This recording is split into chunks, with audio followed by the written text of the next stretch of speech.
Pour faire la retopo d'une main, on va travailler exactement de la même manière. Donc, la main ou le gant, c'est la même chose. D'accord? Dans ce cas-ci, on a notre high poly dans ZBrush.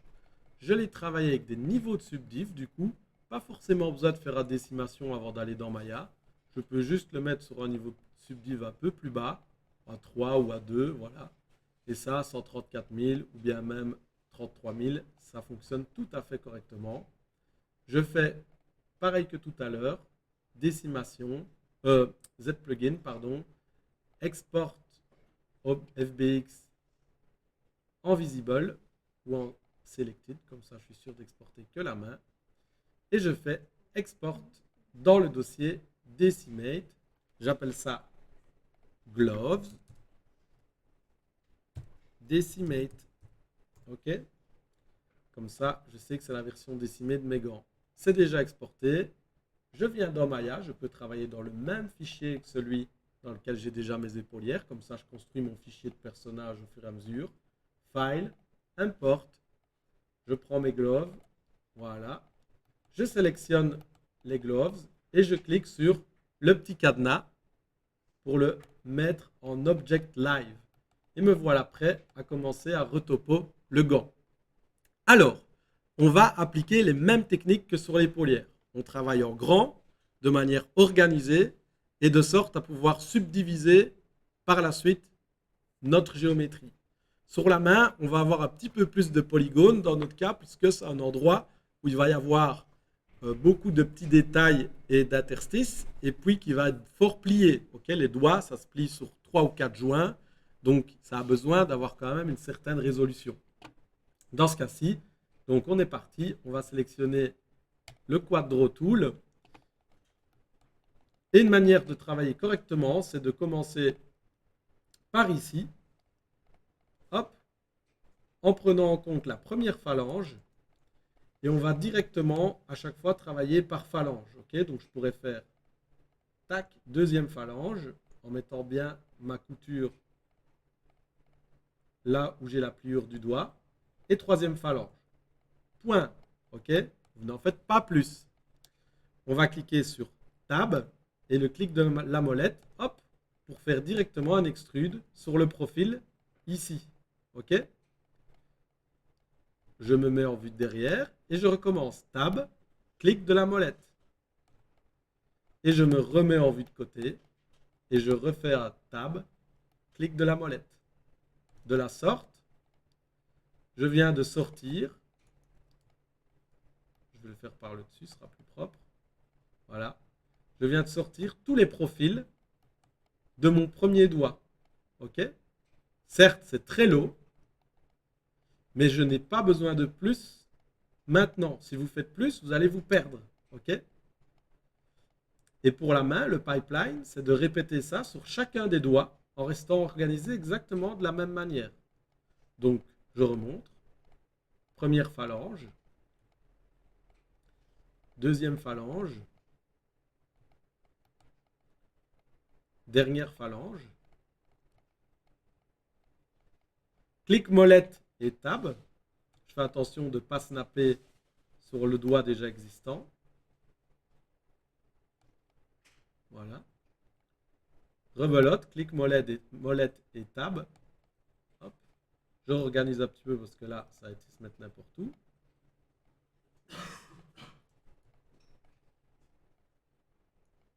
Alors, s'il y a une face qui part en vrille, hein, n'hésitez pas à la supprimer et à la recréer à la main. C'est tout aussi bien et rapide selon les angles de vue de votre caméra. Voilà, on fait bien gaffe à ce que ce soit homogène et à ce qu'on suive bien les phalanges. On recommence. On va virer ce point-là. Hop. Clic de molette et tab. Et on peut tout collapse. Voilà. Ça se magnétise automatiquement. Hein. Voilà, ici. OK? D'accord? Et je recommence pour le doigt d'à côté. Et ainsi de suite. Là au milieu, je peux aussi les collapses maintenant. OK? Hop, voilà. Comme ça, on a la jointure des doigts qui est déjà bonne. Ici, on recommence. Hop. hop, hop. Et cette technique est ultime, ok? Honnêtement, pour faire une retopo de doigts et de mains, c'est la meilleure technique qui existe.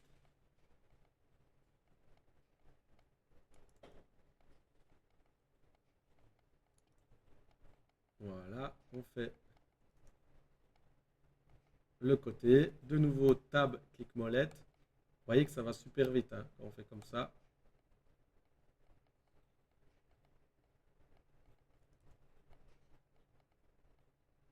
Tac. Et tac. Et puis là, pareil que de l'autre côté, on peut merger ça ici, comme ceci.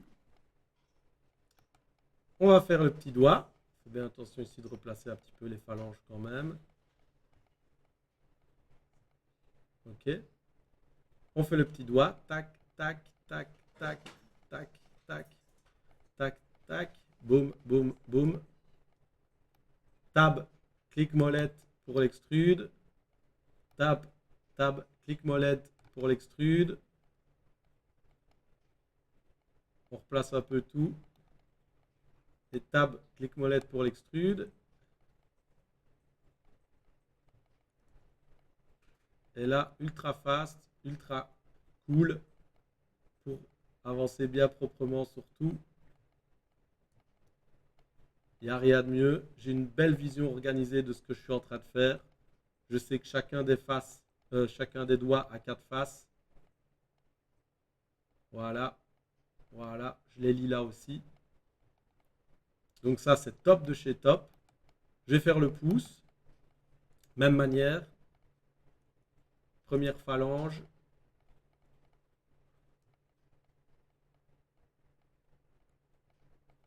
Deuxième. Troisième.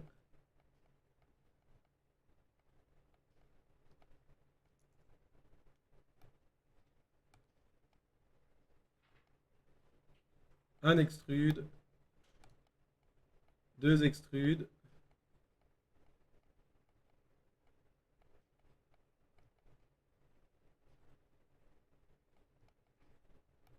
Et le côté. Hop. Hop. Hop. Et hop. Là, on peut descendre un peu plus bas avec celui-là.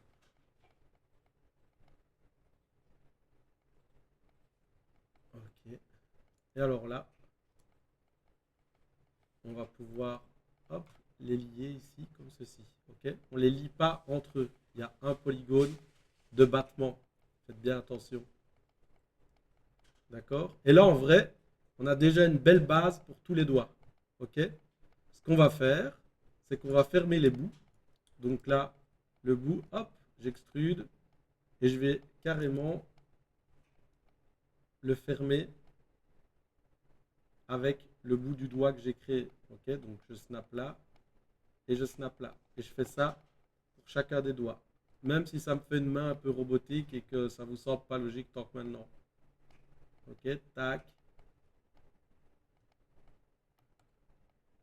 Tac, je snap.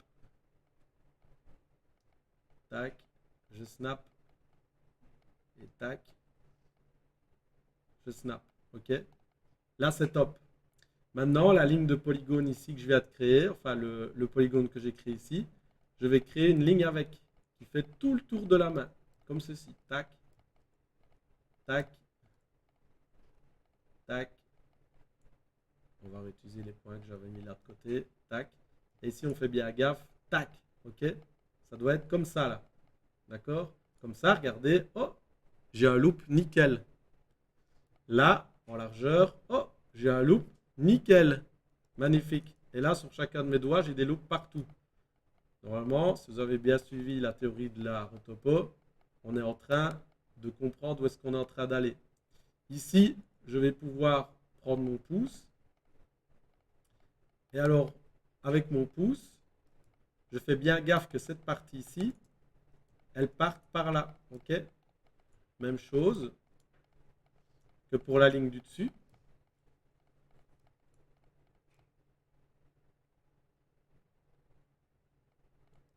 Et alors là, petite spécificité, ça doit être connecté. Ok? Comme ça, on a toujours le loops aussi. D'accord? Donc je vous remontre.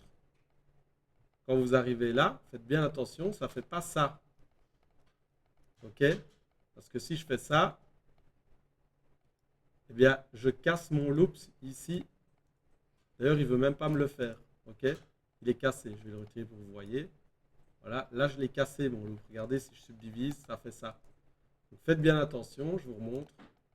Ici, on crée, pour terminer la boucle, qu'un polygone et il est directement lié à celui-là. Comme ça, maintenant, là, on a gardé une belle boucle. Ok? Du coup, maintenant, ça va être très simple à terminer. On peut faire un polygone qui va monter jusqu'au bord de notre gant ou de notre poignet, si on est en train de faire un poignet, par exemple. Par exemple, comme ceci. Hop, on va bien jusqu'au bord, ici. Et la partie que je viens de faire, eh bien, je peux l'extruder avec Tab. Boum. Tab.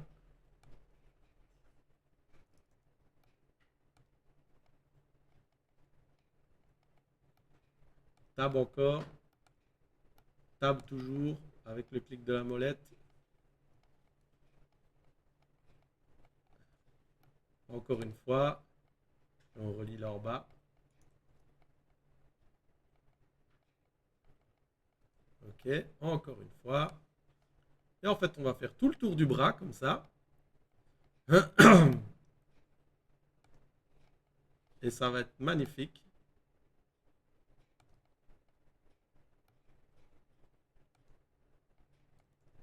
Là, on peut tout aller snapper pour terminer les loops.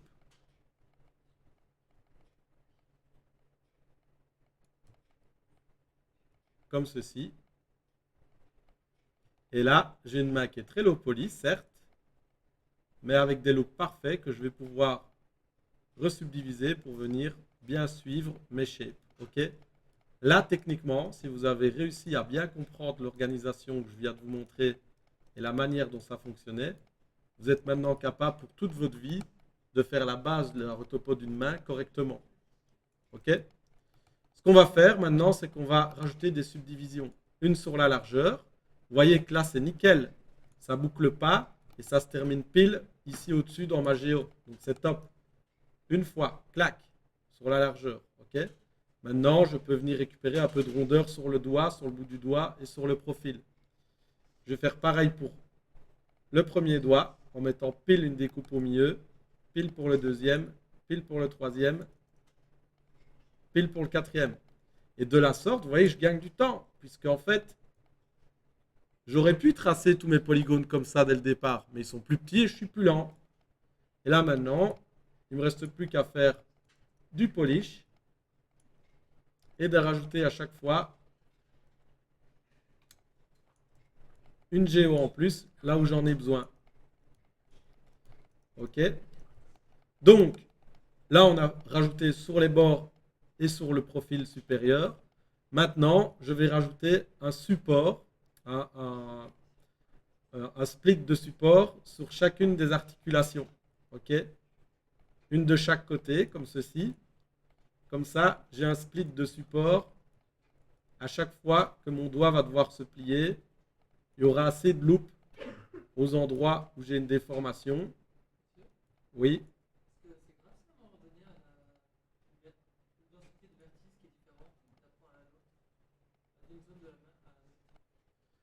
Donc là, on rajoute des edges de support à l'endroit où les doigts se plient. Comme je disais, un de chaque côté de l'edge déjà existant.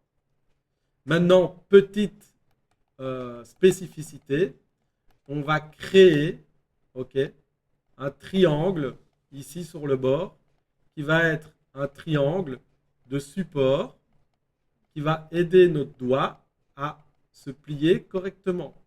Ok? Donc là, si je reviens ici, voilà, vous voyez, j'ai mergé l'intérieur des doigts pour pouvoir avoir une découpe clean et toujours garder un moyen de subdiviser sur la partie inférieure. Ok? Mais par contre, maintenant, ici, j'ai un beau triangle qui va me permettre de bien déformer le dessus du doigt, là où on a besoin de plus de géo. Et je peux faire ça sur chacune des parties. OK? En faisant ça, vous aurez vraiment une main low poly, super bien optime pour l'animation et pour votre moteur de rendu. D'accord? Et il faut faire ça sur chacun des doigts, évidemment. À partir du moment où tous les doigts ont été optimisés comme ceci, vous pouvez rajouter un split entre chacun d'entre nos phalanges pour venir bien follow la shape correctement à ces endroits-là. Et dans ce cas-ci, on est bien clean. On a une superbe géo qui suit bien tous nos doigts et qui est optimisée au top du top pour l'animation. OK? Alors ici, sur la partie supérieure, on peut voir que j'ai quelques plis dans mon gant. Ça va être intéressant. C'est à partir du moment où on monte un petit peu et qu'on va être dans des endroits avec plus de forme comme ici, de pouvoir faire quelques cuts dedans, vous voyez, pour venir indiquer au polygone dans quel sens se plier. Donc avec le cut tool ici, si je fais ceci, hop, et que je valide, vous voyez maintenant que la géométrie vient bien s'adapter correctement. J'ai toujours un beau quad là. Là, j'ai créé un triangle ici aussi. Mais au moins maintenant, ma géométrie est beaucoup mieux adaptée à la forme de mon sculpte. Et je peux faire pareil ici en dessous. Donc je fais un cut de support, d'accord, comme ceci, boum. Et là maintenant, effectivement, c'est bien plus propre. Si je veux encore cleaner la chose, eh bien, je peux toujours faire une petite découpe, un petit merge, pardon, au niveau de mes edges, histoire d'avoir quelque chose d'encore plus propre. Okay. Là, je ne sais pas. Par contre, je vais pouvoir le faire ici aussi pour bien suivre la forme de mon pli qui, pour le moment, vous voyez ici, est très fort mangé. Donc, hop, cut tool. Et je vais suivre voilà, la forme du pli comme ceci. OK. Histoire d'avoir quelque chose de bien, bien net. Je vais aider avec un support ici et un edge de support ici. OK. Pour aider la face à bien se plier correctement et à bien suivre ma géo. D'accord? Alors, on pourrait un peu pousser le vis et à faire quelque chose dans ce genre-là ici, en ayant un pli dans l'autre sens. Dans ce cas-là, je vous montre.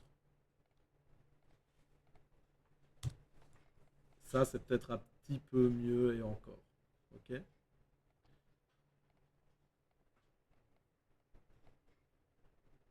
Voilà. Il faut bien penser en termes de silhouette dans ce cas-ci et vous dire, ben voilà, là au moins, grâce à mes cuts, maintenant, on ressent vraiment bien le pli dans la silhouette. Ça follow beaucoup plus ce que j'avais dans mon sculpte. Donc, c'est validé. OK? Et ça ne vient pas tant casser l'endroit de l'animation à cet endroit-ci. OK? Alors, sur nos bords ici, on va un peu clean. Et on va aussi faire quelques edges de support sur la partie intérieure, là, sur ce pli-ci, pour venir vraiment bien récupérer le pli qu'on a ici. Vous voyez, là, ça passe. On peut un peu l'ajuster. Mais à partir d'ici, il est vraiment cassé. On le voit là. Et du coup, ce que je vais faire, c'est que, comme pour au-dessus, je vais faire quelques cuts de support. Voilà, pour indiquer à Maya et à mes moteurs de rendu comment afficher ces faces-là. OK, comme ceci. Et là, maintenant, c'est beaucoup mieux. On suit beaucoup plus la shape qu'on avait. D'accord? Alors, quand on fait ça, on fait toujours bien attention aux polygones qu'on crée. D'accord? Parce que couper comme ça dans de la géométrie, ça va créer des nouveaux polygones, des triangles, mais aussi des n-gones. Un n-gone, c'est un triangle, c'est un polygone qui a plus de 4 côtés. Et ça, on n'aime pas du tout. Il ne vous faut jamais des n-gones sur votre géométrie. D'accord? Les triangles, ça peut être utile à certains endroits. Des n-gones, c'est niet de chez niet. OK? Il ne faut pas de n-gone dans la géométrie. Ça va créer trop de problèmes. Alors, je me rends compte ici que ça serait peut-être bien de faire ceci en regardant ma géo là.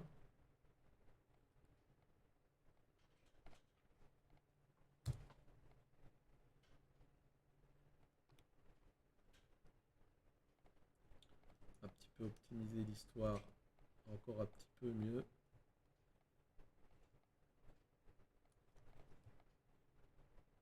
Ouais, je trouve que c'est mieux comme ça. D'accord? Et alors là, pareil, on va aider Maya à comprendre que celui-là, il se plie bien dans ce sens-ci. Okay, donc on fait un support edge pour que le polygone soit toujours bien orienté comme ça. D'accord? Et là, pareil, donc regardez, là, c'est une belle représentation de ce que c'est un support edge.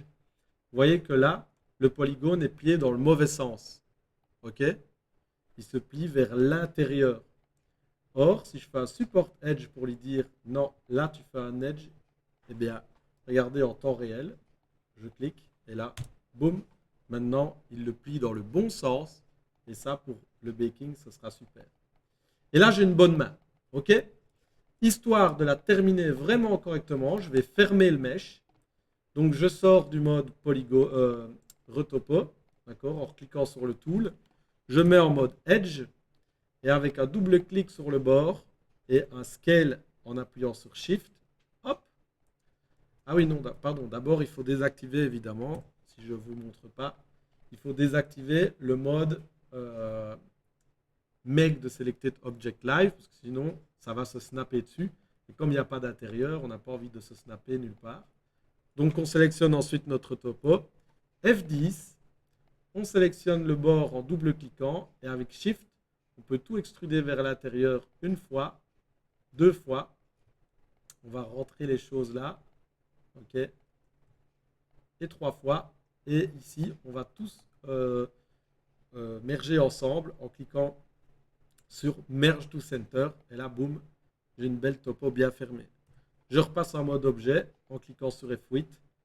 Et je peux virer mon premier gant. Et me voilà maintenant avec une super retopo de main, top de chez top. Je clique dessus. Je vais aller dans Mesh Display, Set to Face. Et puis après, Mesh Display, Soften Edge. Et voilà. J'ai une belle retopo de gants, super clean, avec des plis qui sont bien visibles, des belles faces qui sont bien orientées. On comprend bien toutes les parties ici de pliure qu'il y a dans la géo. Et une géométrie optimisée pour de l'animation au niveau de mes doigts. OK? Donc voilà pour la retopo de la main.